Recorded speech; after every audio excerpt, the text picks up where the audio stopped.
गुना आला विटेवरे, गुना आला विटेवरी, पितांबरधारी सुंदर जो, डोळे कान त्याचे ठाई किंवा तये ठाई, मन पायी राहो हे, निवारो निजाय माया, आईशी छाया जयाची, डोळे कान त्याचे ठाई, मन पायी राहो हे, तुका म्हणे समध्यान, तुका म्हणे समध्यान, ते हे चरण सुकुमार, डोळे कान त्याचे ठाई, मन पायी राहो हे.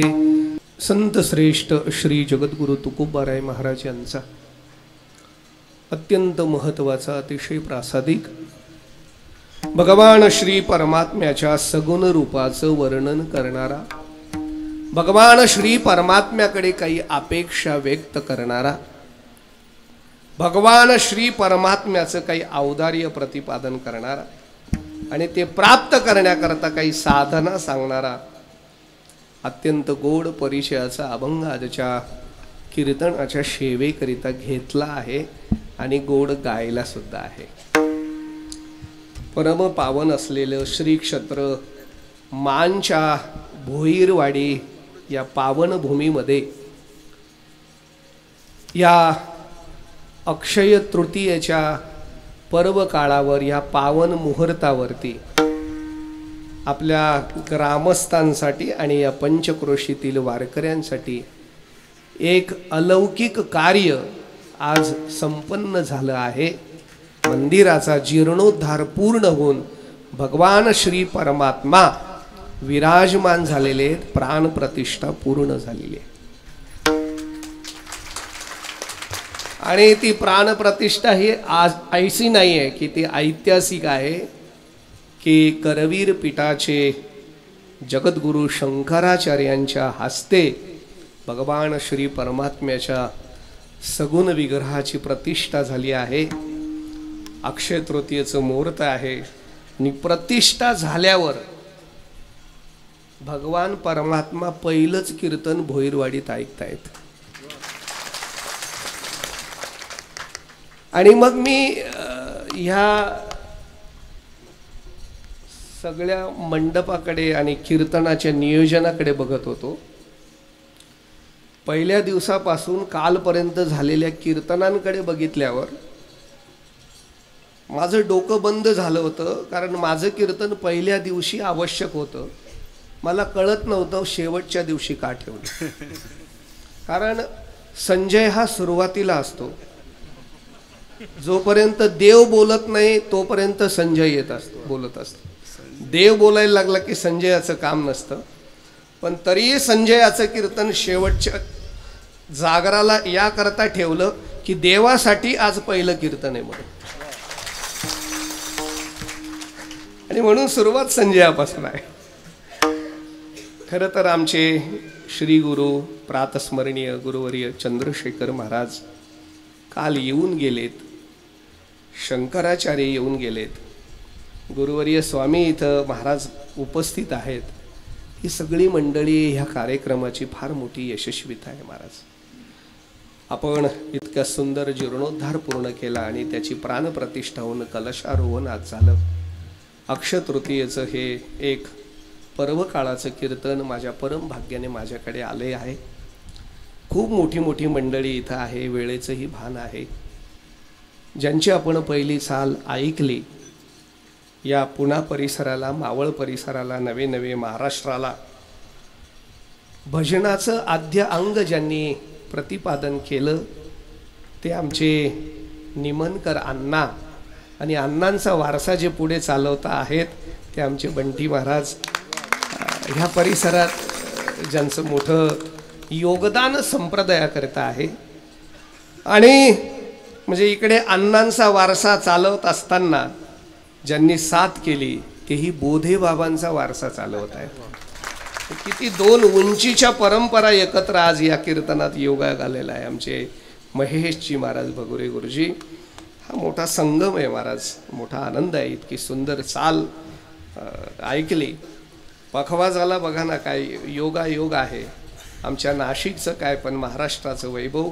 अलीकडे सगळ्यात जास्त युवा फॉलोवर ज्यांच्या मागे पळत आहेत ते आमचे विकासदादा बेलूकर, तेही खास पकवाजा करता आलेले आहेत. आणि आश्चर्याचं वाटलं, मी खरं म्हणजे तर पकवाज वाजवतो हे माहीत होतं, पण इतका वाजवतो छान. गुरुजींचे सुपुत्र आहेत ते आमचे श्रीहरी. आज मात्र धन्य झालं, पुढची परंपरा चालू ठेवली. वा वा, टाळ्या वाजवा सगळ्यांसाठी. आधी करून बरीचशी मोठी माणसं इथं आहेत. माझ्यावर प्रेम करणारे सोमनाथ दादा माईकवरती उभे आहेत. त्याचप्रमाणे इकडे हे अरुण सुकलाल महाराज, अरुण सर येवलेंचे ते पटशिष्य आहेत. सुकलाल महाराज आहेत, मयूर महाराज आहेत.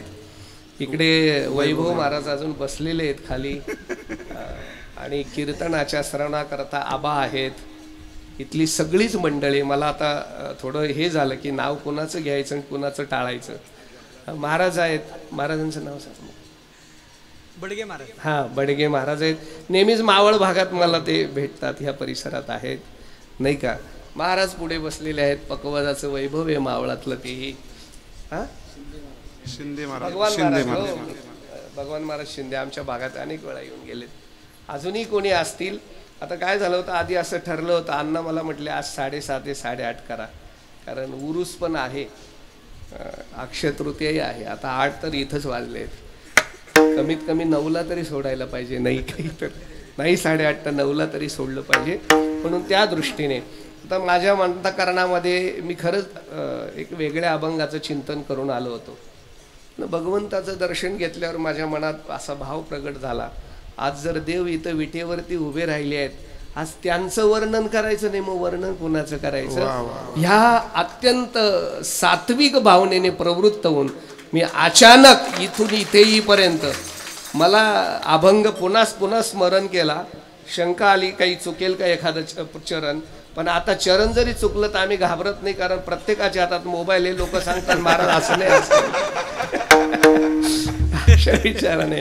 आणि हा अभंग घेतलाय तुम्हा सर्व संत सज्जनांच्या श्रोते मायबापांच्या चरणी. आज विराजमान झालेल्या भगवंताच्या चरणाचं स्वरूपाचं थोडंसं वर्णन नियोजित वेळेमध्ये आपण करूया. उपस्थितांच्या सर्वांच्या चरणी नतमस्तक. वारकरी संतांच्या गुणाला विटेवरी, पितांबरधारी सुंदर जो, डोळे कान त्याचे ठाई मन पायी राहोय. भगवान श्री परमात्म्याच्या सगुण स्वरूपाचं केलेलं वर्णन हा अभंग आहे. जगद्गुरु तुकोबाराय महाराजांनी केलेलं हे वर्णन आहे.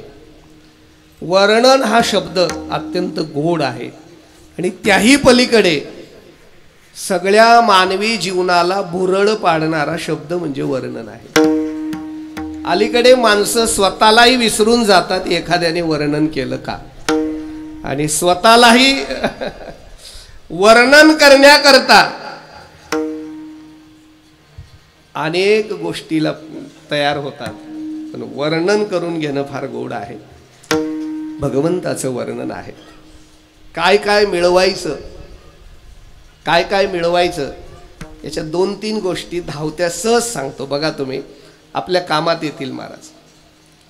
ज्या माणसाला मान सन्मानाची अपेक्षा असेल ना, ज्या माणसाला मान सन्मानाची अपेक्षा असेल ना, त्याने सत्ता मिळवली पाहिजे. ज्या माणसाला आदराची अपेक्षा असेल ना, त्याने समाजप्रिय कार्य केलं पाहिजे. ज्या माणसाला आपल्या पायावर कोणी वाकावं असं वाटत असेल ना, नाही काही तर कमीत कमी म्हातारं तरी झालं पाहिजे. आपली पूजा करावी असं कुणाला वाटत असेल तर त्याने ज्ञानी झालं पाहिजे. आणि तुम्हाला स्वतःला कुणाचं वर्णन करावं वाटत असेल तर ते देवाचं केलं पाहिजे. या विश्वामध्ये, या जगामध्ये सत्ता ही माननीय आहे, कार्य हे आदरणीय आहे, वय हे वंदनीय आहे, ज्ञान हे पूजनीय आहे. या जगामध्ये 2च तत्व आहेत, एक संत आणि भगवंत वर्णनीय आहेत. या पलीकडे दुसरं वर्णन नाही. आता यात पहिल्या याच्यात मला गुंतायचंही नाही. मान सत्तेला असतो महाराज. म्हणजे अक्षरशः मूर्खातल्या मूर्खालाही मानावं लागतं, समजावं पदावर आहे. सत्ता आहे, खुर्चीचा तो मान असतो. आणि खुर्ची गेली की तेच लोक शिव्या देतात. माननीय. दुसरा आदर्श. कधीतरी मागे कार्य करून जा, लोक आदर्श घेतात. समाजासाठी, धर्मासाठी, देशासाठी कार्य करून जा, लोक आदर करतात. दादा, तुम्ही जर मला विचारलं, नाना तुम्ही कुणाचा आदर करतात, माझ्या मनामध्ये फक्त 2च व्यक्तींचा आदर आहे. तिसऱ्या व्यक्तीचा मी आदर करत नाही, अनादरही करत नाही. पण आदर मात्र मी 2च व्यक्तीचा करतो. माझ्या अंतःकरणामध्ये 2च व्यक्तींचं स्थान आहे. पहिला आदर करतो हरिभक्ताचा आणि दुसरा आदर करतो देशभक्ताचा. आदरच करायचा असेल तर तो हरिभक्ताचा करतो. आणि माझ्या अंतःकरणामध्ये आदर्श हरिभक्त एकच आहे, ते जगद्गुरु तुकोबाराय महाराज. आणि आदर्श देशभक्त एकच आहेत, ते छत्रपती शिवाजी महाराज. कायम शिवाजी महाराजांचा आदर घ्या, कायम जगद्गुरु तुकोबारायांचा आदर घ्या. त्याही पलीकडे कंसातलं बोलतो, हबपचा आदर करताना तुकोबारायांच्या परंपरेत आहे का आणि विचारात बसतो का, हे एकदा खात्री करून घ्या. कारण हरिभक्त आणि देशभक्त आदरणीय आहेत. तिसरी गोष्ट, वय वाढलं की त्यांचं वंदन केलं पाहिजे. ज्ञानोबारायांनी अप्रत्यक्ष सूचना दिलेली आहे. जयाचे आयुष्य 10 कोटी होय, बळ प्रज्ञा चिरोनी जाय, तयाचे नमस्कारी पाय वडील म्हणून. त्याला वडील म्हणून नमस्कार करा. आयुष्य, विद्या आणि यश, रामायणात असं चिंतन आलंय. आयुष्य, विद्या आणि यश याची वृद्धी व्हावी असं वाटत असेल तर ज्येष्ठ आणि श्रेष्ठ माणसांना कायम वंदन करायला शिका. वंदनाने हे सगळं वाढत राहत. नमावे हे पाय हे माझे उचित, वा वा. नमावे हे पाय हे माझे उचित, आशीर्वाद हित तुमचे, आशीर्वाद हित तुमचे. नमावे हे पाय हे माझे उचित, नमावे पाय हे माझे उचित, आशीर्वाद हित तुमचे, आशीर्वाद हित तुमचे.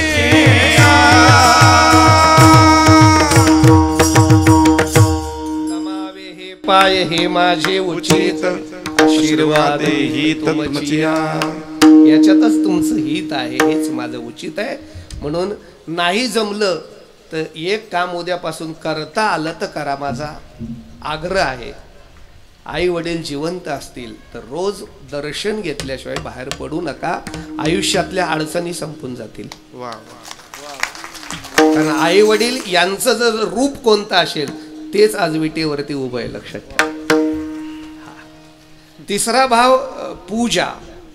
या जगामध्ये ज्ञानाची पूजा होते. कारण काय असतं, बरेच ज्येष्ठ असतात पण दुर्दैवाने श्रेष्ठ नसतात. म्हणजे ज्येष्ठांचा आदरच आहे, पण सगळेच ज्येष्ठ श्रेष्ठ नसतात.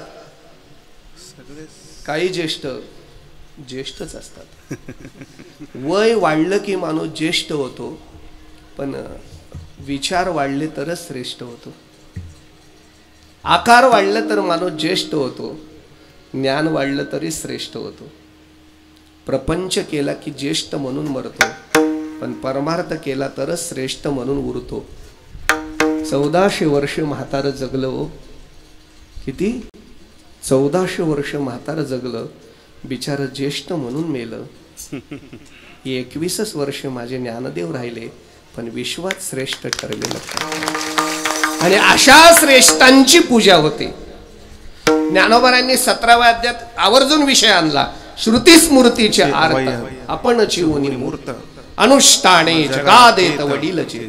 अमूर्त असलेलं तत्व विश्व कल्याणाकरता, मानवी जीवनाच्या कल्याणाकरता जेव्हा मूर्त रूप धारण करतं विश्वाने, ते असताना मूर्त रूप असताना आणि अमूर्त असताना सुद्धा चंद्र सूर्य असेपर्यंत फक्त त्यांचीच पूजा करावी.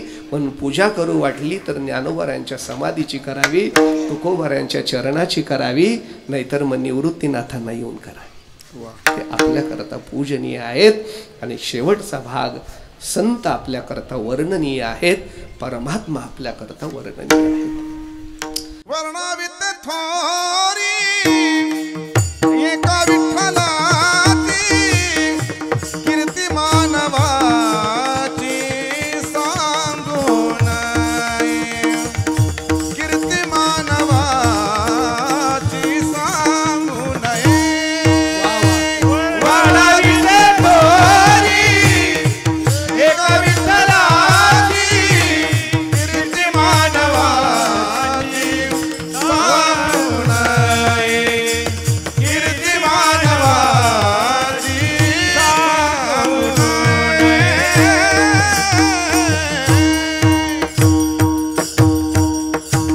फक्त एका विठ्ठलाचीच वर्णन करावं. मानवाची कीर्ती सांगून काय करणार? थोडस तुमच्याशी बोलू का? जिला वर्ण येत नाही तिचं वर्णन करण्यात काय अर्थ? म्हणजे इथलं सोडून बोललो बरं, मला अजून जेवायचंय. जे मोठं आहे त्याचं वर्णन करावं. जे मोठं आहे, या जगामध्ये मोठं तत्व दोनच आहेत, एक परमात्मा मोठे आहेत आणि एक संत मोठे आहेत. आता संतांच्या वर्णनाचे फायदे सांगून वेळ घेत नाही, पण ज्ञानोबराय म्हणतात, त्रिपाय आठवली चित्ता तरी दे अपुली योग्यता, हे असे तया ते प्रशंसिता, लाभ अति पुण्यवंत व्हावे घेता सज्जनांची नावे. नाही का? तो तुकाराम तुकाराम किंवा ज्ञानदेव ज्ञानदेव म्हणता ज्ञानदेव देतो. वर्णन, संतांचं वर्णन.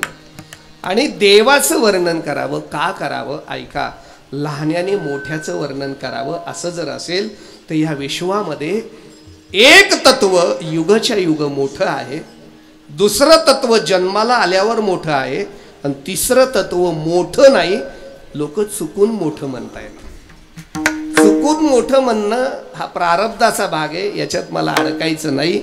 अलीकडे लोक कुणालाही मोठं म्हणतात, हा दुर्दैव आहे. दुसरा भाग, जन्माला आल्यावर मोठं होतात काही माणसं. आता अध्यात्मामध्ये किंवा संत वाङ्मयामध्ये त्यालाच मोठं म्हटलेलं आहे की ज्याने स्वतःचा संसार जिंकला. आपुलेनी पुरुषार्थ जिंकिला संसार, केला मद मत्सर देशोधडी, केला मद मत्सर आपुल्याने पुरुषार्थे, केला संसार, केला मद मत्सर देशोधडी, केला मद मत्सर आपुले पुरुषार्थे जिंकिला संसार, आपुले पुरुषार्थे जिंकिला संसार, आपुले पुरुषार्थे जिंकिला संसार, आपुले पुरुषार्थे जिंकिला संसार. मद मत्सर देशोधडी, केला मद मत्सर, केला मद मत्सर देशोधडी, केला मद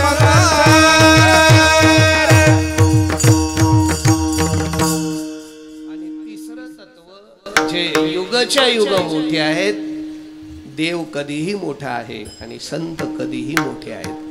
खरं सांगू का, आत्तापर्यंत देवाला मोठं करणारा कोणी जन्माला आला नाही, संतांना मोठं करणारा कोणी जन्माला आला नाही. मात्र देव आणि संतामुळे मोठे होणारे अनेक जन्माला आले. वा वा. ज्ञानोबारायांना कोणी मोठं नाही करू शकत, पण ज्ञानोबारायांचं नाव घेणारे मोठे होतात हे मात्र खरं. तुकोबारायांना कोणी मोठं नाही करू शकत, पण तुकोबारायांचा आधार घेऊन बरेच मोठे होतात.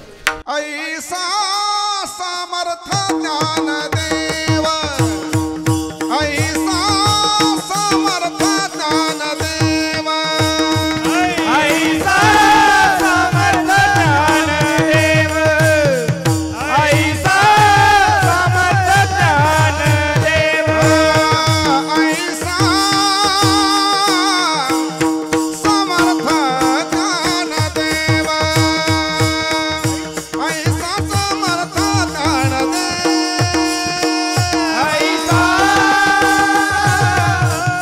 समर्थ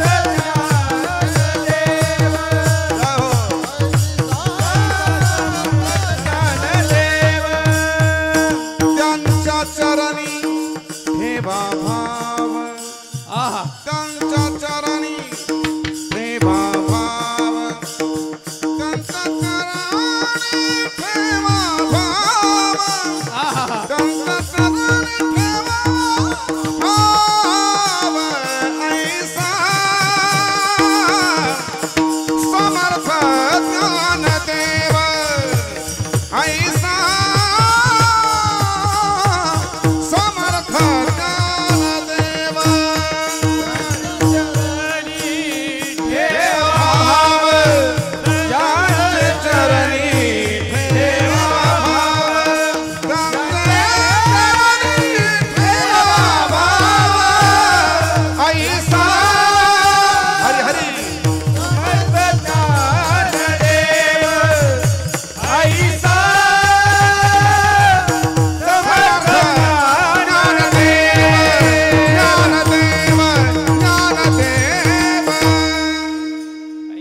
समर्थ ज्ञानदेव त्यांच्या चरणी ठेवा भाव. ज्ञानदेवांच्या चरणी भाव ठेवणारे समर्थत्वाला गेले. काय असतं, संत महान असून लहान होतात आणि तुम्हा आम्हा लहानांना महान करतात. ते मोठे आहेत. परमात्मा मोठा आहे. मोठेपण दोन अंगाने बघावं लागतं. एक नैमित्तिक मोठेपण आणि एक संसद्धिक मोठेपण. काही गोष्टी निमित्ताला मोठ्या असतात, काही कालापुरत्या मोठ्या असतात. नैमित्तिक मोठेपण सांगून मला अजिबात वेळ घ्यायचा नाही, पण मला असं वाटतं मानवी देह आणि देहाला आलेलं सौंदर्य, तारुण्य, आधी करून सुखसोयी, हे सगळंच नैमित्तिक मोठेपण आहे. याच्यातलं काही टिकणारं नाही. खरं सांगा, मनुष्य देह हा नैमित्तिक मोठेपण आहे. एक अर्धा मिनटं घेतो, थोडंसं वेळ जाईल तरी अर्धाच मिनटं घेतो. पती पत्नी सुट्टीच्या दिवशी फ्लॅटमधून खाली उतरले आणि बाजाराकरता गेले. अक्षय तृतीयाचा बाजार होता. कोपऱ्यात बाजार भरलेला होता. बऱ्याच काही वस्तू खरेदी केल्या. खरेदी करता करता काही कपडे खरेदी झाले, काही धान्य खरेदी झालं, काही पातिले वगैरे खरेदी झाले, भाजीपाला, काय जे लागतं संसाराला ते सगळं खरेदी करत येता येता नेमकी अक्षय तृतीया होती. एक कुंभार काका मडके घेऊन विकायला बसलेला होता दारात. बिचारा खेड्यावरून आलेला होता. आणि मग हे म्हणले मडकं घ्यावं लागेल. केवढ्याला? 2 रुपयाला. 2 रुपयाला मडकं घेतलं. घरी आले. सगळ्या वस्तूंची विल्हेवाट लावली. धान्य कोठीमध्ये ठेवलं, भाजीपाला फ्रीजमध्ये ठेवला, कपडे कपाटात ठेवले. एक पातेलं आणलं होतं बऱ्यापैकी. म्हटले हे भाजी करता आणलं. हे दुसरं हे भाता करता आणलं. जुना काळ तो. म्हटले हे तिसरं हे दूध तापवायला आणलं. हे छोटंसं हे चहा करायला आणलं. सगळी व्यवस्था झाली. हे मडकं कशा करता आणलं? त्याचे 2 कारण. अक्षय तृतीयालाही लागणार होतं आणि दुसरं कारण, घरात गाय व्यायली आहे, थोडंसं विरजन लावता येईल, दह्या करता आणलं. अक्षय तृतीयेच्या दुसऱ्या दिवशी त्याच्यात त्या बाईने विरजन लावलं. म्हणजे दह्यासाठी. विरजन कळतं ना का मुरवण म्हणता? काय म्हणता? विरजनच म्हणता ना. आणि ते दह्याचं मडकं शिंके लाविले. आता ते मडकं वरती गेलं शिंक्यावर आणि खाली पातिल्यांचं डोकं उठलं. म्हणजे 2 रुपयाचं मडकं जर एवढं वरती चाललं तर 1200चं पातिलं सहन करणारच नाही ना. आणि सहन केलं तर त्याला महाराष्ट्र कसं म्हणता येईल? ते एकमेकामध्ये पातिलं चर्चा करून खडखड करू लागले. अक्षरशः काट तुटले पण त्याच्यात दही असल्यामुळे ते नाही फुटलं. ती बाई हळूच कणी उतरवायची, दही काढून घ्यायची, पुन्हा दूध लावायची. हा मडकं असं वरून बघायचं. पण एक लक्षात ठेवा, प्रारब्ध कधी बदलेल सांगता येत नाही. हा प्रारब्धाचा खेळ आहे. गाय आटली, दूध संपलं, चहालाच नाही तर दह्याला कुठं. मडकं अक्षरशः खाली आलं आणि कोपऱ्यात गडबडायला लागलं. मी रिटायर म्हणत नाही त्याला. एक दिवशी वांग्याची भाजी केली, भरलेले वांगे केले. जुना का, तीळ वगैरे वाटून, शेंगदाण्याचं कूट घालून, काळ्या मसाल्याची अख्ख्या वांग, भाकरी, काय गोड बेत. आणि पूर्वी पद्धत होती, जर हे बाहेर गेले तर त्यांना काढून ठेवायचं, मगच जेवायचं. तिने ते भाजी काढून ठेवली, पण ती मडक्यात काढून ठेवली. कोणत्या मडक्यात? अडचण इथंच झाली. ती दह्याचं असल्यामुळे भाजी नासली आणि हे गावातूनच नासून आलं होतं. जेवायला बसल्या बसल्या नासलेली भाजी बघितली, फार चिडला आणि दानकणी थोबाडीत लावून दिली. म्हणजे ही फार जुनी गोष्ट आहे, फार जुनी. माझा जन्मही नव्हता तेव्हा, माझ्या आजीने सांगितले. ती बाईने खाऊन घेतली म्हणून मी जुनी म्हटली. शांत राहिले तेवढ्यापुरती. तो जेवून उठून गेल्यावर मग तर डोळ्या वटारले त्या मडक्यावर. मडक्या, तुझ्यामुळे मला मार बसला. रागारागात मडकं उचललं, गल्लीत फेकलं, मडकं फुटलं. माझा दृष्टांत संपला. मला सांगा, मडक्याला किंमत कुठपर्यंत होती? मडक्यात दही होतं तोपर्यंत मडक्याला किंमत होती. मडक्यातलं दही संपलं, मडकं बाहेर काढलं. मी त्याने ह्या मडक्याबद्दल बोलतोय. ह्या मडक्याला किंमत कुठपर्यंत आहे? देहामध्ये जीवात्मा आहे तोपर्यंतच या देहाला किंमत आहे. ज्या दिवशी त्याने हा देह बदलायचा ठरवला, त्या दिवशी देह कोणी घरात ठेवून घेणार नाही. एवढं लक्षात ठेवा. देहाला प्राप्त झालेलं मोठेपण हे नैमित्तिक आहे. मग या नैमित्तिक देहाने काय केलं पाहिजे? नित्य असलेला, शाश्वत असलेला, अविनाशी असलेला जो परमात्मा आहे त्याची प्राप्ती याच देहाने करून घेतली पाहिजे. आणि त्याकरता या मानवी देहाने त्या परमात्म्याचं वर्णन केलं पाहिजे. शरीर उत्तम चांगले,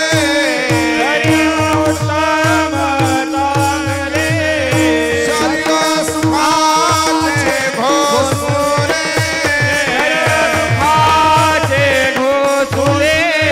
शरीर साध्य होय केले, शरीर साधाले परब्रह्म, शरीर उत्तम चांगले,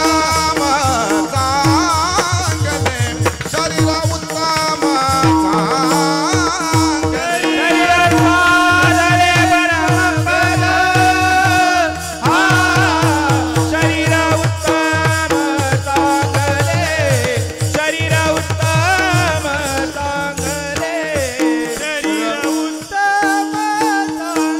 हरि हरि, शरीर उत्तम चांगले, शरीर सुखाचे घोसले, शरीर साध्य होय केले, शरीर साधले परब्रह्म,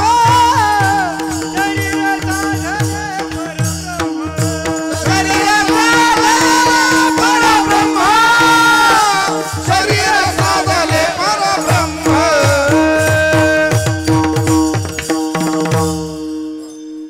उत्तम शरीर दिलंय ना, एकदम उत्तम आहे. हात आहे, पाय आहे, कान आहे, नाक आहे, डोळे, विचार शक्ती आहे, स्मरण शक्ती आहे, कर्तृत्व शक्ती आहे.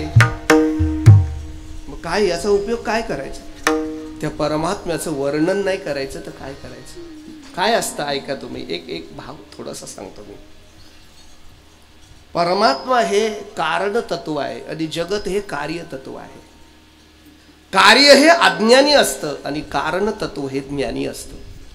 नेहमी कार्याने कारणाकडे जायचं असतं आणि कार्याने कारणाचं स्मरण करून कारणाची प्राप्ती करून घ्यायची असते.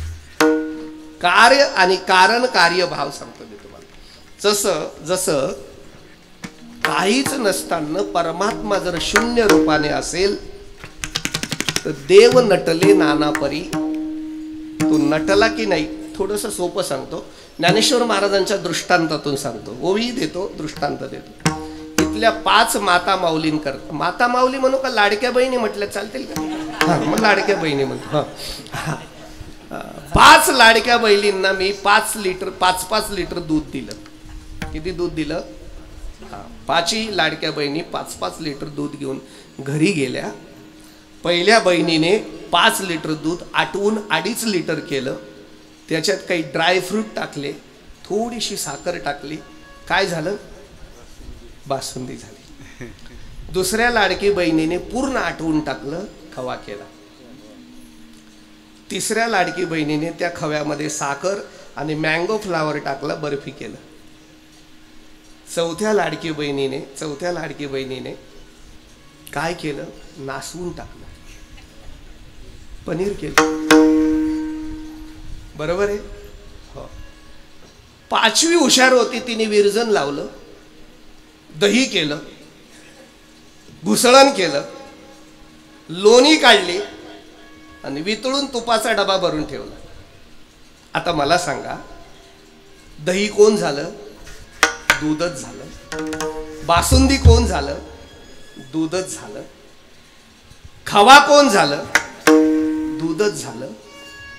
तूप कोण झालं? दूधच झालं. चला, आता याच्यातला कोणता पदार्थ हा नासणारा आहे आणि कोणता पदार्थ न नासणारा आहे? सगळं नासणार आहे. दूध नाशेल, दही नाशेल, खवा बी नाशेल, पण तूप मात्र नासणार नाही. म्हणजे असलेल्या दुधात एक तूप नावाचा अविनाशी पदार्थ आहे. बाकी सगळं नाशिवंत आहे, ते दुधातच आहे. दुधातच एक तूप नावाचा अविनाशी पदार्थ आहे, बाकी दुधातच आहे. म्हणजे सगळ्या अंगाने दूधच नटलं आहे. तसं या विश्वात सगळ्या अंगाने परमात्मा नटला आहे. हे नटणारं सगळं नाशिवंत आहे, पण या नटणाऱ्यामध्ये एक अविनाशी परमात्मा आहे. त्याचं वर्णन करणं आपलं काम आहे. माझिया विस्तारले पना नावे, हे जग चिनोवे अगवे, जैसे दूध मुराले स्वभावे, तेची दही बीजची झाले तरू, अथवा भंगाराचे अलंकार, मज एकाचेनी विस्तारू ते हे जग. माझा विस्तार म्हणजे जग आहे. तर मग मला सांगा, या जगाने त्याचं भजन करायचं नाही तर कुणाचं करायचं? अजून एक भाव सांगतो.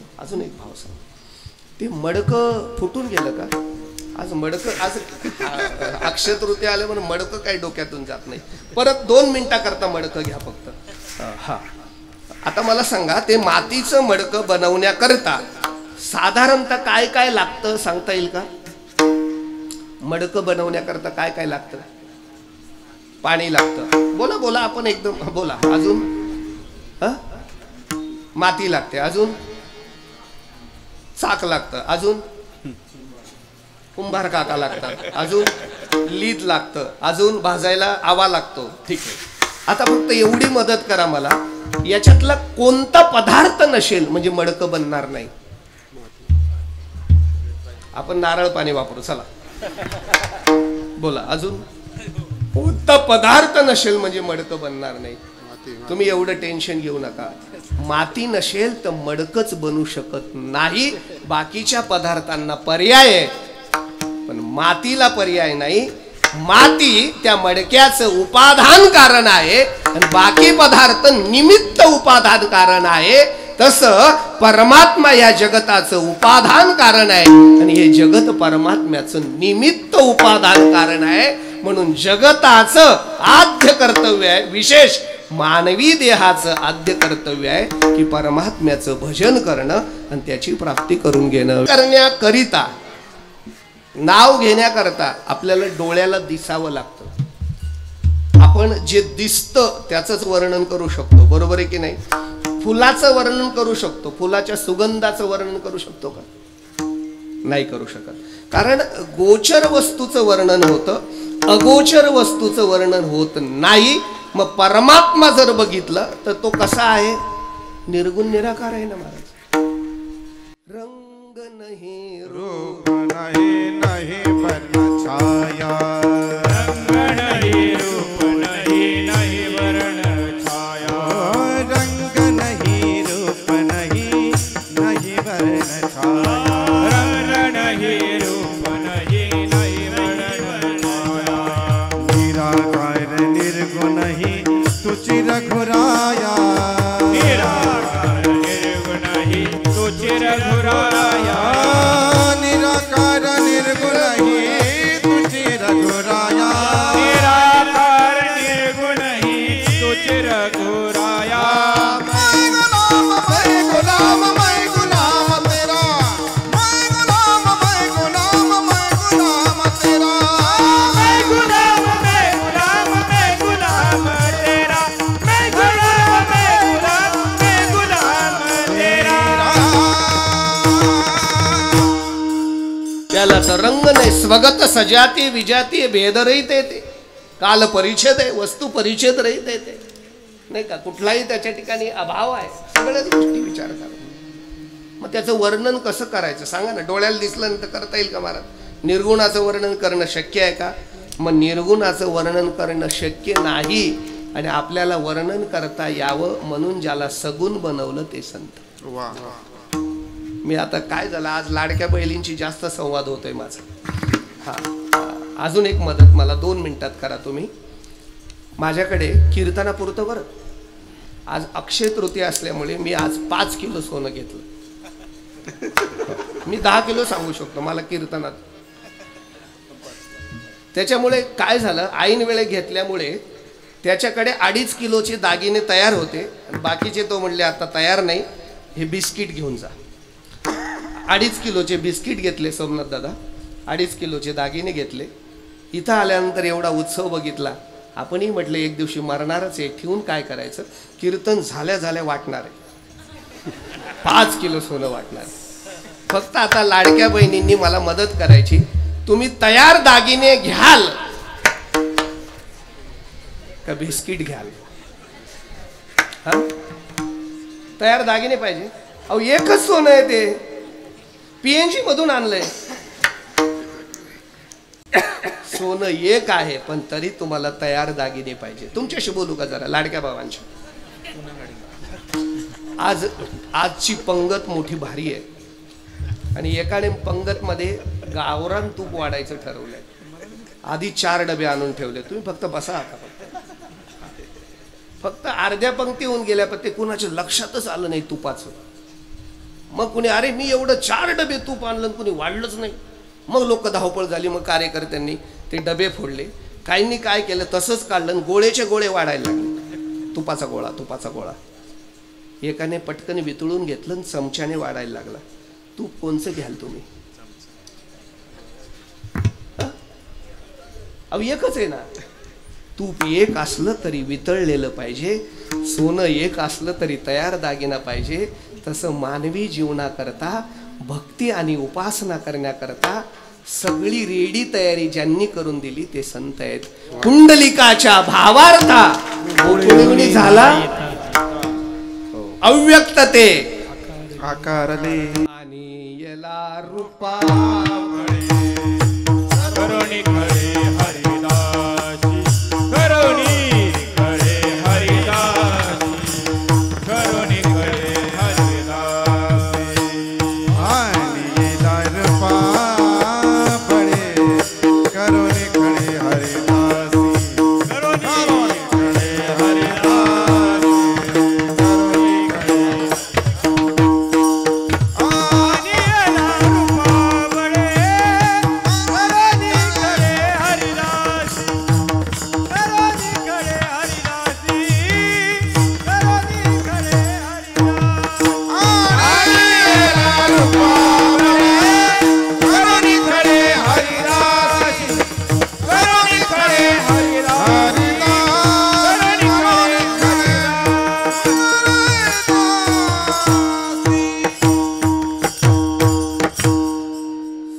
संतांनी त्याला आपल्याकरता रूपाला आणलं. निमित्त आई वडिलांची सेवा केली, पण त्याला विटेवरती उभा केलं, नाही का? हो, आपल्याकरता केलं. लक्षात ठेवा. आपल्याला एक सांगू का तुम्हाला, मंदिराचा खर्च माझ्या हिशोबाने 1 कोटी तर असेल. 1 कोटी तर असेल मंदिराचा खर्च. मग मला सांगा, हा 1 कोटी खर्च का करायचा आहे? जो पांडुरंग विटेवरती उभा केला आहे तो तुमच्या हृदयात नाहीये का? तो तुमच्या सगळ्यांच्या हृदयात आहे. तरी 1 कोटी खर्च करून त्याला मंदिरात बसवायचे. का बसवायचे? तुम्ही रोज काकडा आरतीला यावं, त्याला बघावं, आणि मग तुम्हाला कळेल तो आमच्या बी हृदयात आहे. तो कळावा याकरता तो सगुण आहे. तो कळावा याकरता वारीला जायचं. तो कळावा याकरता भजन करायचं. तो कळावा याकरिता ज्ञानेश्वरी आहे, याकरिता गाथा आहे. गाथा ज्ञानेश्वरी आमचे श्री गुरु सांगतात, गाथा ज्ञानेश्वरी वाचून देव कुणालाच भेटत नाही आणि आत्तापर्यंत भेटलाही नाही. पण गाथा ज्ञानेश्वरीने देव भेटत नाही, पण भेटलेला देव कळल्याशिवाय राहत नाही. आणि मग अशा संतांनी तो आणला. तो कुठे आणला, कसा आणला, त्याचं नाव घेतलं नाही, पण वर्णन मात्र महाराजांनी पहिल्या चरणात केलं. गुणाला विटेवरी, गुणाला विटेवरी, गुणाला विटेवरी, गुणाला विटेवरी,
आला विटेवरी आला. आला हा शब्द व्याकरणाच्या दृष्टीने पारतंत्र्यातला आहे. आला, आलो, आले. जर आलो म्हटलं तर पूर्ण स्वातंत्र्य आहे. आम्ही वैकुंठवाशी आलो, पूर्ण स्वातंत्र्य आहे. आला म्हटलं तर आणण्याकरता कोणीतरी असावा लागतो तर आला, नाही तर नाही आला. हा, आणि आले तर कायमचेच पारतंत्र्य. आले तर आले, नाही तर गेले. आला, हा गुन्हा आला, त्याला आणलं. विटेवरी, तो कुठे आहे? विटेवरती आलाय.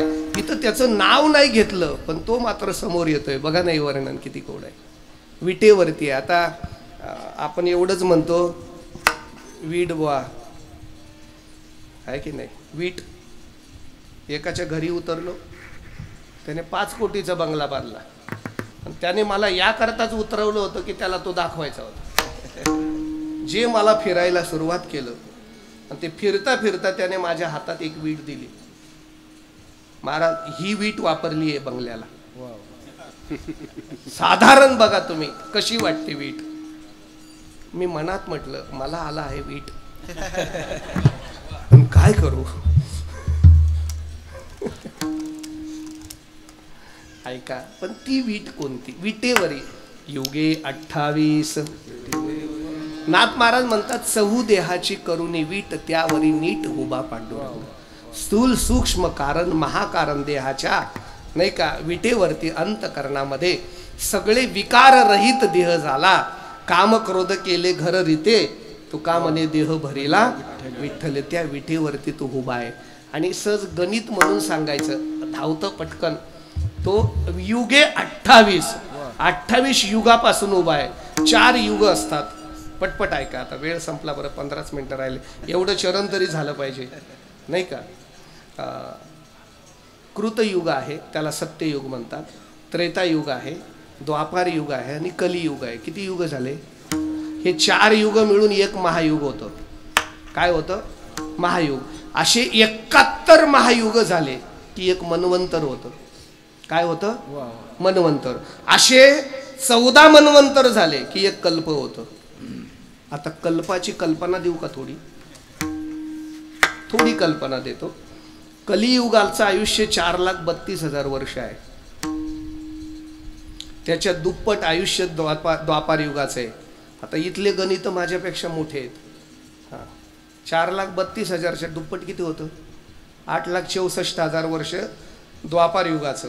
त्याच्या दुप्पट त्रेतायुगाचं. 8,64च्या दुप्पट 17 लाख काहीतरी होईल. त्याच्या दुप्पट कृतयुगाचं 34 लाख काहीतरी. याची बेरीज करा, मग एक महायुग होईल. असे 71 महायुग गेल्यावर एक कल्प होईल. अशी 14 कल्प गेल्यावर ब्रह्मदेवाची एक रात्र होते. आता ऐका ना, आता ऐका. 27 महायुग संपून गेली आहेत आणि 28वे महायुग चालू आहे. 28व्या महायुगातलं वैवस्व नावाचं मनवंतर आत्ता चालू आहे. आणि त्या वैवस्व नावाच्या मनवंतरातील 28व्या युगातला 3 उपयुग संपून गेले. कृत संपला, त्रेता संपला, द्वापार बी संपला. सध्या कलियुग चालू आहे. आणि आजच्या अक्षतृतीच्या मुहूर्तावर बघितलं तर तो विटेवरती उभा आहे. युगे 28 विटेवरी उभा. हा, किंवा गुन्हा आला विटेवरी. आता कसा उभा आहे? राग नका मानू, बरमोडा घालून उभा आहे का? कसा उभा आहे तो? पितांबरधारी. पित अधिक अंबर, नाही का? ह्या अंबराचंच ज्याचं आसन आहे तो पितांबर धारण करतो. खरं म्हणजे याला सुद्धा पितांबर म्हटलेलं आहे बरं का. याला दुसरं नाव पंचा आहे. त्याला काय म्हणतात? कीर्तनकार जो नेसतो त्याला काय म्हणतात? पंचा म्हणतात, किंवा त्यालाच पितांबर म्हटलेलं आहे. आता हा पंचा, कीर्तनकाराने पंचाच का नेसायचा आहे याचं बी शास्त्र आहे. हे धोतर नेसताना 5 ठिकाणी खोसायचे. ज्याला नेसता येत असेल त्याने बघा, पहिले इथं खोसायचे. किती झाले? 2. मिऱ्या घेऊन इथं खोसायचं. किती झाले? 3. काष्टा घेऊन मागे खोसायचं. किती झाले? आणि धुळीत मिळू नये म्हणून परत वरती एकदा खोसायचं. किती झाले? 5 वेळा खोसलं म्हणून पंचा, म्हणून पितांबर. 5च वेळा का खोसायचं? कारण हा देह पंचतत्वाचाच आहे. हा पंचतत्वात विलीन होणार आहे. हा पंचतत्वात विलीन होणार आहे. त्याच्या पुढचं नीट ऐका, याच्यावर टाळ्या नका वाजू. हा देह पंचतत्वात विलीनच होणार आहे. म्हणून याला 5 वेळा खोसून घे. याला खिसा नको ठेवू. म्हणून कीर्तनकाराच्या धोत्राला खिसा नाही आणि त्याने खिसा भरण्याकरता कीर्तन करायचं नाही. कीर्तनकाराच्या अंगावर उपर नाही, त्याला बी खिसा नाही. हीच वारकरी संप्रदायाची दिव्य परंपरा आहे. लक्षात ठेवा. घात आघात निवारी छाया पितांबर. पुन्हा आला पुढे. चला आता. विटेवरी पितांबर धारी सुंदर जो. त्याला सुंदर म्हटले बा. एवढा सुंदर सांगू आणि मग थांबू. सुंदर आहे तो, सुंदर आहे.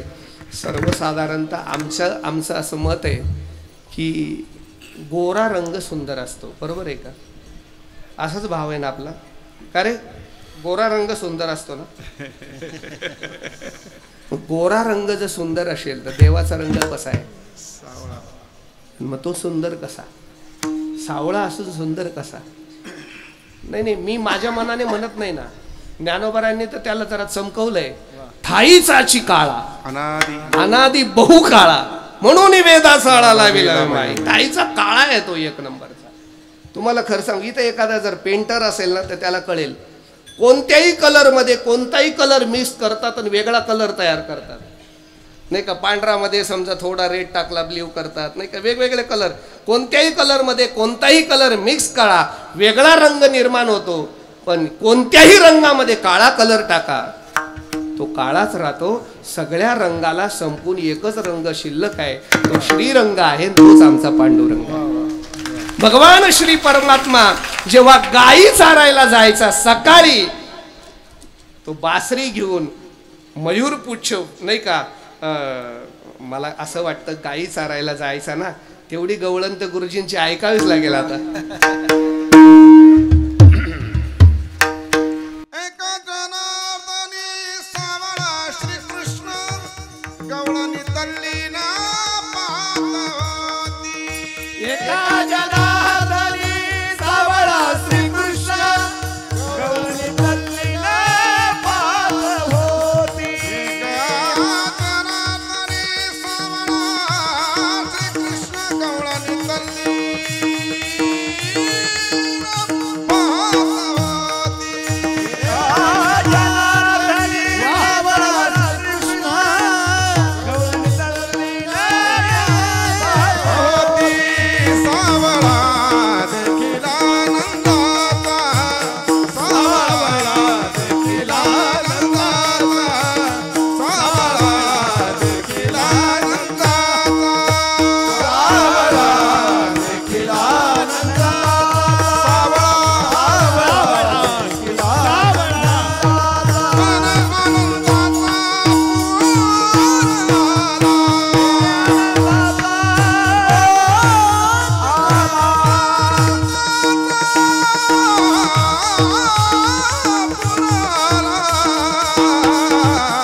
टाळी टाळी.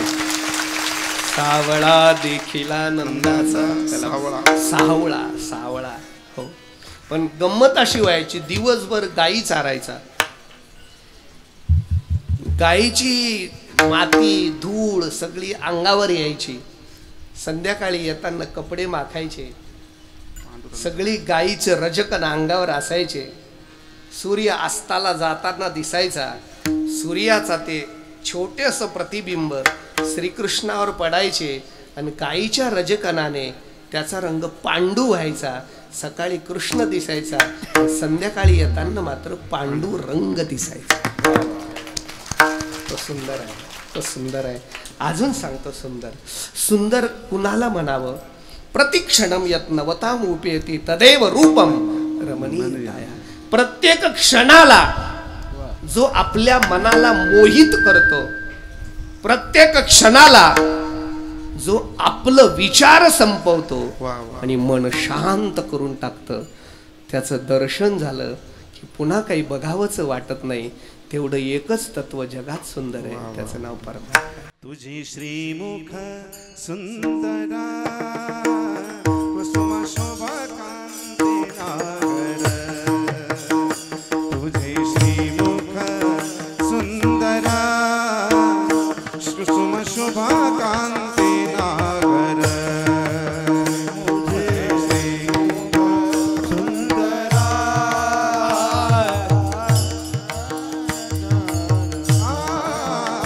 तुझे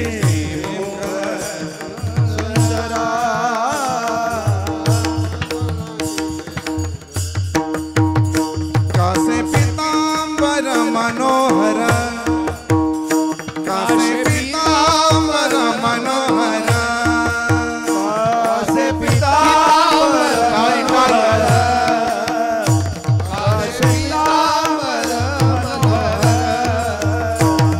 पाहुनी पाहुनी पाहुनी पाहुनी भूल पडली करुणा घना करुणा घना करुणा घना. मुरली न कवाजव मनमोहना मुरली न कवाजव मनमोहना मुरली न कवाजव मनमोहना मुरली न कवाजव मनमोहना मुरली न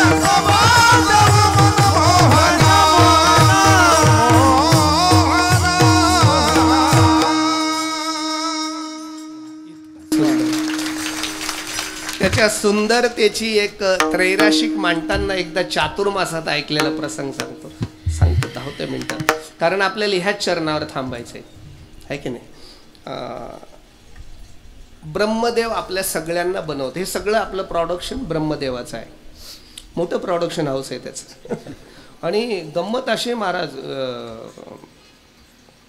सोमनाथ दादा तो प्रत्येक मॉडेल नवीन बनवतो, सारखं मॉडेल नाही ना. तर ते एक श्री बनवत होता ब्रह्मदेव, एक श्री बनवत होता. थोडा कंटाळा आला, देह बनून गेला होता, थोडंसं चंद्रावर फेरफटका मारायला गेला. चंद्रावर कंटाळा आला, थोडं चंद्रावर फेरफटका मारला आणि चंद्रावरूनच बचकभर माती उचलून आणली. बचक कळते ना, चंद्रावरून बचकभर माती उचलून आणली आणि त्या श्रीचा उरलेला चेहरा बनवला. तो चेहरा कशाने बनवला? चंद्राच्या बचकभर मातीने बनवला. त्याच्यामुळे त्या श्रीला जेव्हा जन्म मिळाला ती एवढी सुंदर झाली. तिचं नाव होतं दमयंती. दमयंती राणी. ती का सुंदर झाली बरं? तिचा चेहरा चंद्राच्या बचकभर मातीने. कारण सुंदरता त्यालाच म्हणतात जिथं शीतलता आहे आणि जिथं संस्कार आहे आणि जिच्या अंतःकरणात शांती आहे. ती भारतातली सगळ्यात सुंदर स्त्री आहे. संस्कार सुंदर बनवतात स्त्रीला, शांती स्त्रीला सुंदर बनवतात आणि शीतलता स्त्रीला सुंदर बनवतात. मला दुपारी जेवता जेवता विकासने एक गोष्ट सहज सांगितली. म्हणले नाना या श्रीचं किती मोठं समर्पण आहे. म्हणले कसं काय? म्हणले सगळं सोडून आपल्या घरी येते, आपल्या घरी राहते, नांदते आणि आपले बावळट पोरे पण ती सांभाळते, तरी कधी तक्रार करत नाही. केवढं मोठं योगदान आहे, किती मोठी शीतलता आहे. खरं आहे ना, कसंही असू द्या तरी ती सांभाळते. ऐका, पुढे ऐका.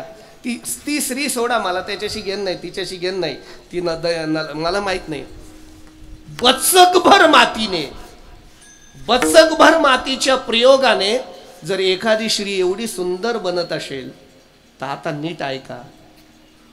चंद्राच्या बचकभर मातीने त्या स्त्रीला एवढं सौंदर्य आलं, जग वेडं झालं. असे कोटी चंद्र ज्या देवाच्या मुखावरती आहेत. गुरुजी म्हणा तुझी आहे निडळी, तुझी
भोईरवाडीचा पांडुरंग आज एवढा सुंदर आहे. वा तुझे निडळी कोटी चंद्र प्रकाश.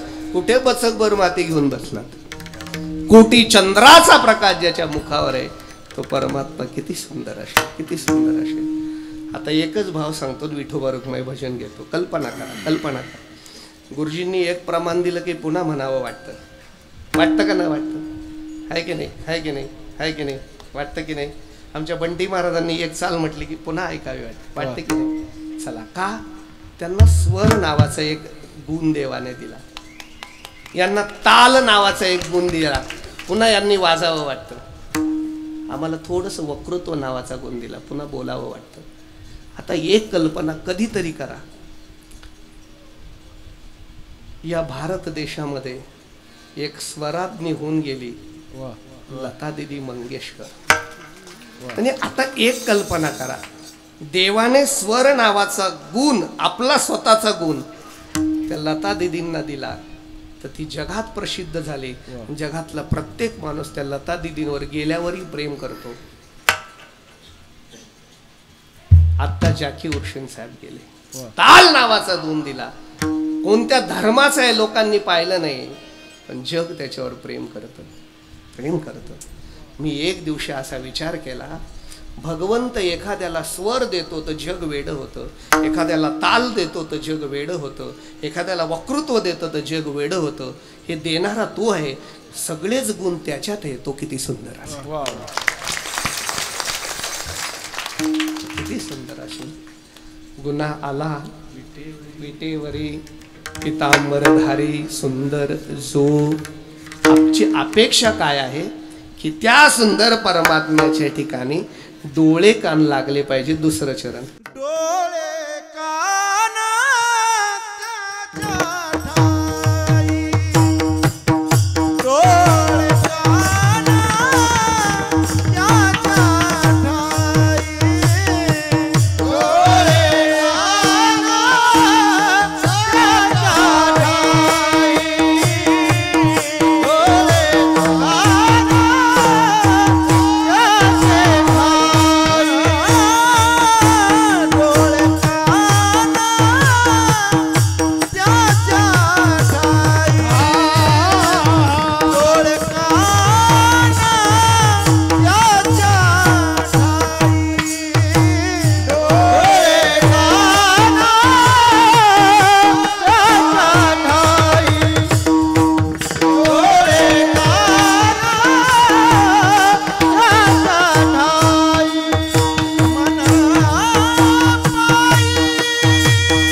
डोळे कान कान त्याच्या ठिकाणी असले पाहिजे.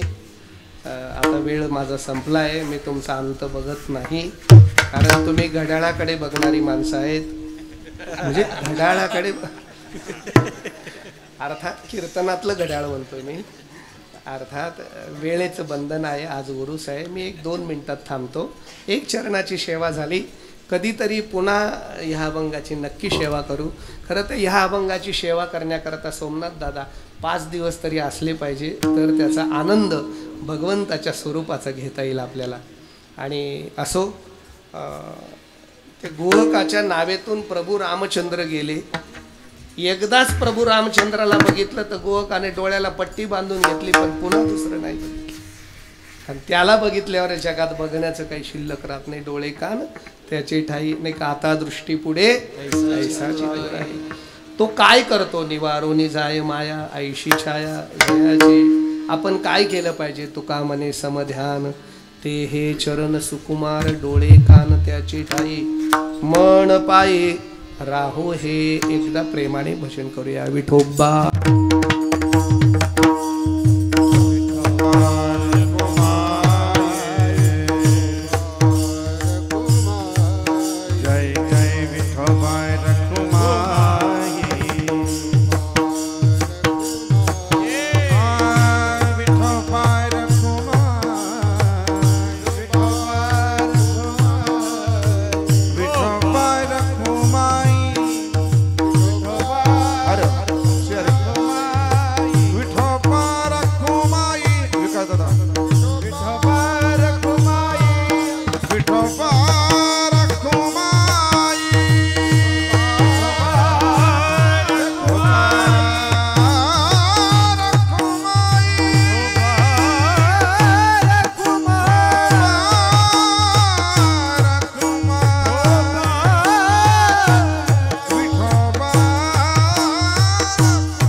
विटेवरी पितांबरधारी सुंदर जो, डोळे कान त्याचे ठाई मन पायी राहो हे. ऐतिहासिक दिवस आहे, स्वर्ण अक्षराने लिहून ठेवावा असा भोरवाडीसाठीचा हा दिवस आहे. भगवंत विराजमान झाले आहेत. रोज सर्वांनी सकाळी दर्शनाला या. रोज हरिपाठ तर होतोच आणि पुण्या परिसरात जसा काकडा होतो तसं महाराष्ट्रात कुठेच होत नाही.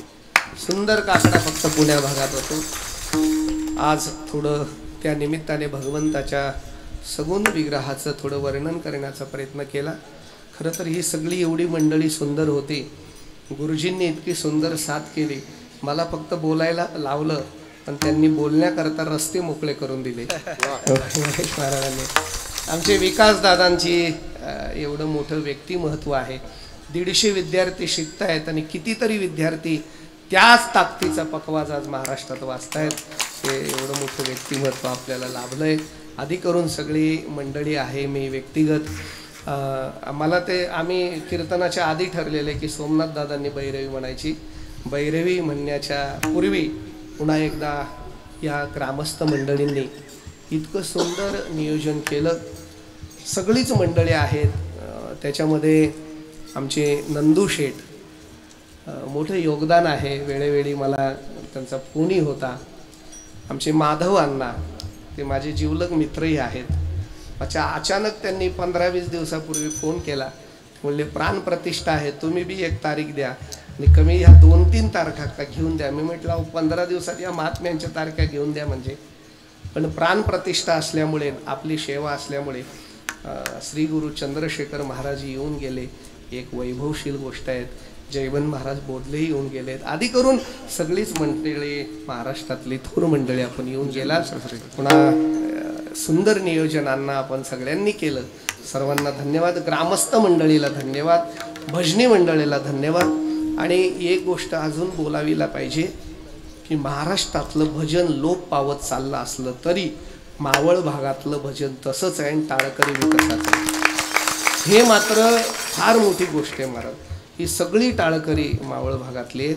म्हणजे मावळे हे छत्रपती शिवरायांचे बी होते आणि तुकोबरायांचे बी आहेत. ते तुकोबरायांचे मावळे आज उभे आहेत म्हणून धन्यवाद देतो. पुन्हा एकदा जगद्गुरु तुकोबरायांच्या चरणी, ज्ञानोबरायांच्या चरणी सेवा समर्पित करतो. नाशिकहून आलो आणि निवृत्ती दादांचा आहे म्हणून एक परंपरा आहे. अर्ध्या क्षणात फक्त आपण भजन घेऊ आणि त्यानंतर भैरवी होईल. तोपर्यंत कोणी उठू नका. ज्ञानेश्वर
भैरवी गाण्याकरता हरिभक्तपरायण सोमनाथ दादा पाडाळे आणि हरिभक्तपरायण विक्रम दादा बुचडे आणि त्यांना थोडी साथ संगत तुकाराम महाराज दातीर, संजय महाराज उदार, शरद महाराज मांडेकर आणि धन महाराज लिंबे.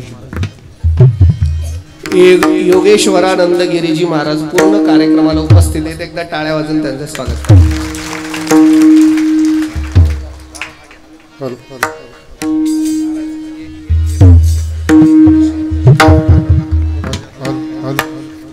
हॅलो हॅलो थोडा आवाज हॅलो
डोळे कान त्याचे ठाई डोळे कान त्याच्या ठाई डोळे कान त्याच्या ठाई डोळे कान त्याच्या ठाई मन बाई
प्राणप्रतिष्ठा उत्सव आजचं जागराचं कीर्तन पांडुरंगाच्या चरणी समर्पित करत असताना या कीर्तनामध्ये एक आठवण आणि एक जाणीव आपल्याला सगळ्यांनाच आहे. ह्या परिसरात उत्तम गायक असलेले माझ्या कीर्तनातही अनेक वेळा साथ ज्यांनी केलेली आहे, पण दुर्दैवाने मागच्या वर्षी त्यांचा मृत्यू झाला. ते वैकुंठवासी हरिभक्तीपारायण विठ्ठल महाराज भोईर त्यांची ह्या कार्यक्रमामध्ये खूप उणीव आहे आणि म्हणून ह्या कीर्तनाच्या निमित्ताने तुम्हा सर्वांच्या वतीने आणि मी व्यक्तिशः वैकुंठवासी विठ्ठल महाराज भोईर यांना भावपूर्ण श्रद्धांजली वाहतो. विठ्ठल जय जय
माझ्या ठिकाणी कीर्तनाची सेवा ज्यांच्या रूपाने झाली.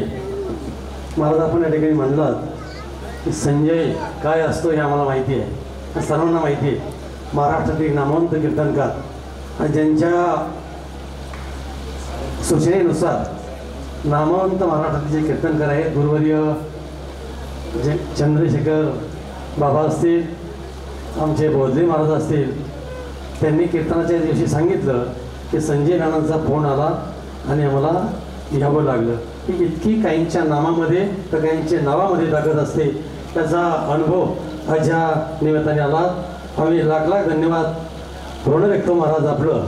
आणि आजच्या साथीला महाराष्ट्रातील सुप्रसिद्ध भजन सम्राट ज्यांची नितांत परमेश्वरावरती श्रद्धा आहे असे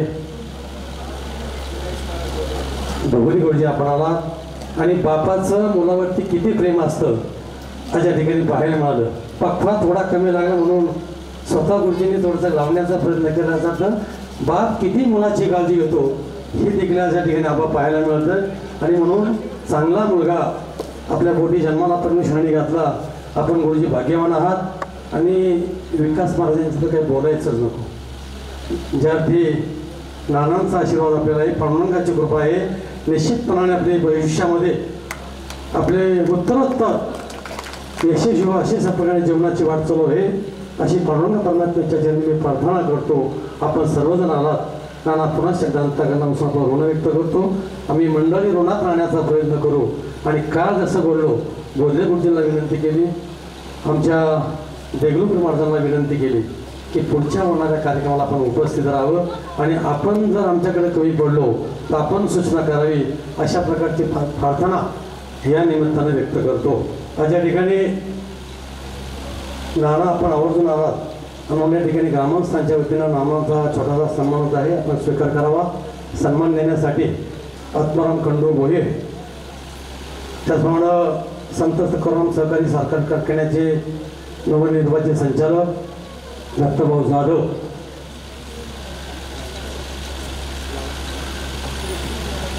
त्याचप्रमाणे विदुर नाना बाळासाहेब येळवंडे आपण या ठिकाणी या.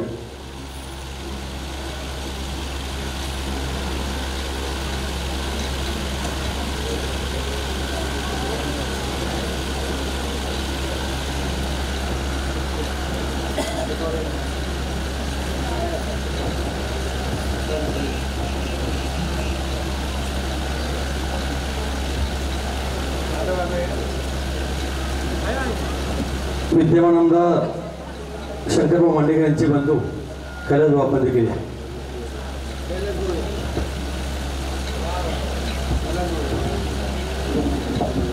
आजच्या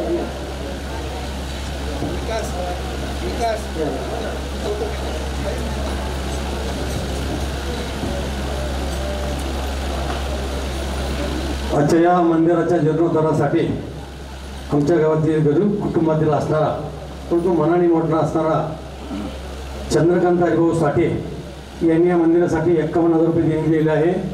या ठिकाणी समीर जर आला असेल तर आपला सन्मान घेण्यासाठी पुढे समीर साठे. समीर चंद्रकांत साठे आपला महाराजांच्या हस्ते या ठिकाणी सन्मान होत आहे.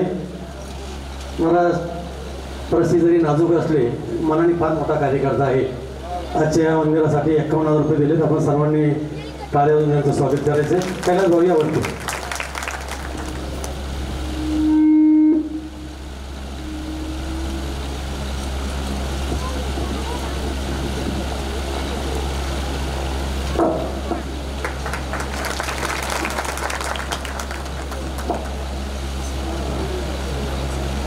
तसेच या ठिकाणी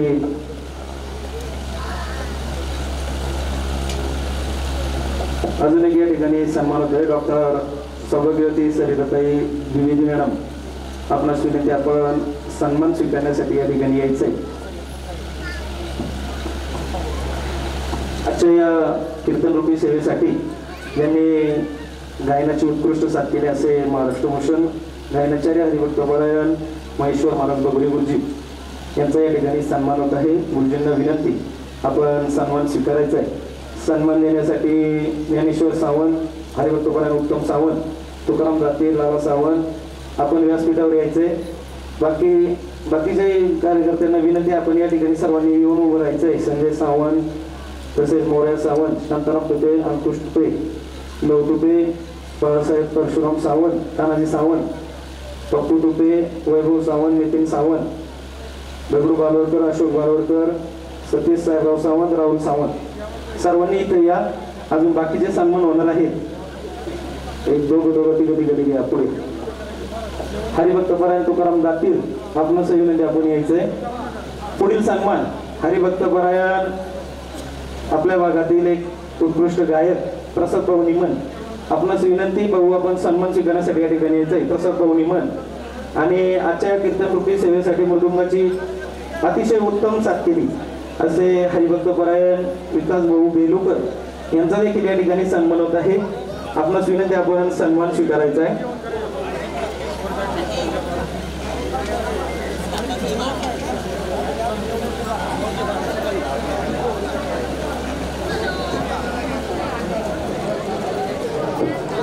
तसेच मृदुंगाची साथ केलेले श्रीहरी महाराज बगुरे आपणासही विनंती आपला या ठिकाणी सन्मान होईल. आपण सन्मान स्वीकारण्यासाठी या ठिकाणी यायचंय. पुढील सन्मान हरिभक्त परायण गायनाचार्य सोमनाथदादा पाडाळे आपणास विनंती आपण सन्मान स्वीकारण्यासाठी या ठिकाणी यायचंय.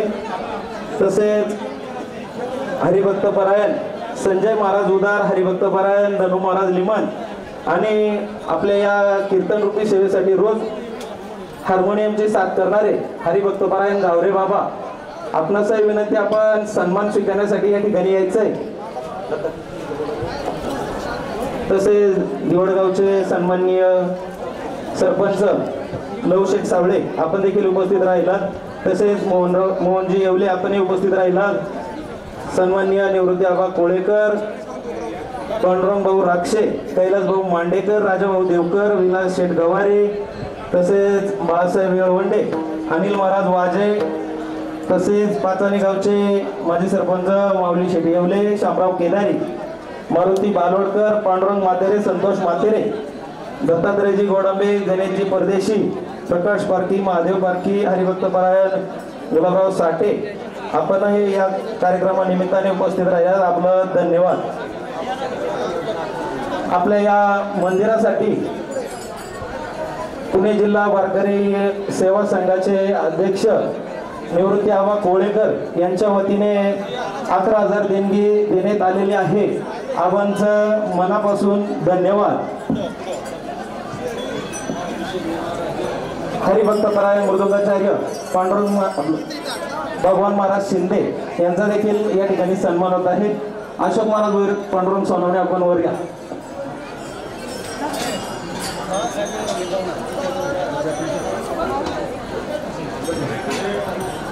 बाळासाहेब जेळवंडे आपण सैनिक आपण सन्मान देण्यासाठी या आपल्या या मंदिराच्या कार्यक्रम कामासाठी हरिभक्त परायण बाळासाहेब येळवंडे यांनी देखील 10,000 रुपये देणगी दिलेली आहे. त्यांचं देखील मनापासून धन्यवाद. त्यांचा सन्मान होत आहे. त्यांना विनंती आपण सन्मान स्वीकारायचा आहे. हरिभक्त परायण दानू महाराज लिमन आणि हरिभक्त परायण गावरे बाबा आपणास विनंती आपण सन्मान स्वीकारायचा आहे. पाषाणगाव भजनी मंडळ आपणास विनंती आपण सन्मान स्वीकारायचा आहे. पाषाणगाव भजनी मंडळ तसेच प्रसाद भाऊ सोमनाथदादा पडाळे